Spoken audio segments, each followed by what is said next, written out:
I do my hair toss, check my nails. Baby, how you feeling? Feeling good as hell. Hair toss, check my nails.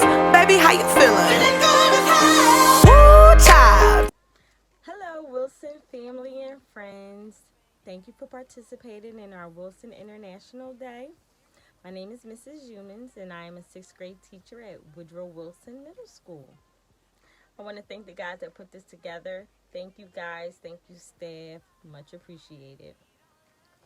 I wanted to first talk about what I am wearing.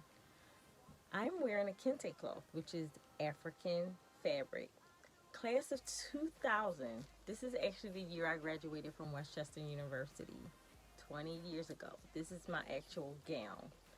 So I am representing that as well as giving a shout out to all the graduates this year. You deserve a celebration. You did it. You graduated. Unfortunately, due to this pandemic, you are unable to have the parties that you deserve. But I do want to say congratulations. So I'm here to talk about braids and the history of braids. As you can see, I am wearing braids. All right. So, do you know much about braids? Well, they do come from Africa. About 5,000 years ago, they started with a tribe in Nambia around 3500 BC, and the braids actually represented patterns, and these patterns could tell you whether or not someone was rich or poor, how old they were they single or married, did they let's say what religion were they in. So braids actually was able to tell a lot about an individual during that time. And braids were also a social art. So not only is it an art to be able to be creative and do all these different things with your hair, um, it was a social art because people would gather around and the elders would do the younger kids' hair. And because it takes a long time, you get to socialize. And that bonding time help, build stories and pass stories down from generation to generation.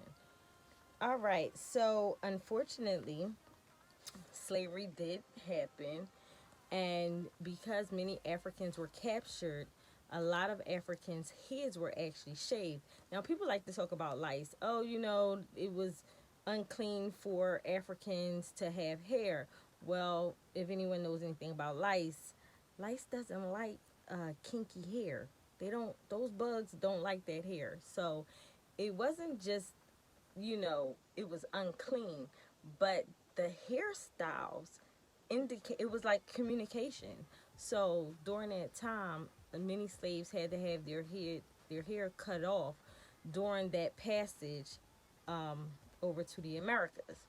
And of course, once they got here, many Africans were able to continue or start braiding hair, which actually helped out a lot. Because braids were actually maps. So even in South America and Colombia, where people were escaping slavery, they use braids. So you can look at a braid design and see which way to go.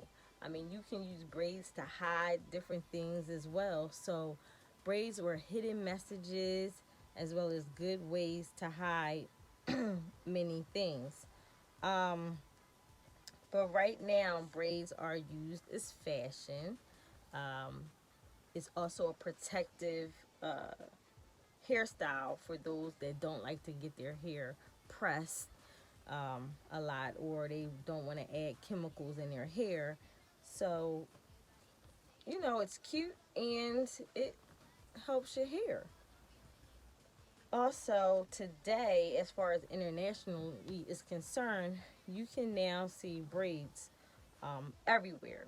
So you have cornrows in Africa, which, like I said, dated back from 3,500 to 3,000 BC. In West and Central Africa, you will hear of box braids, which can go back to Egypt, North Africa, around 3,100 BC.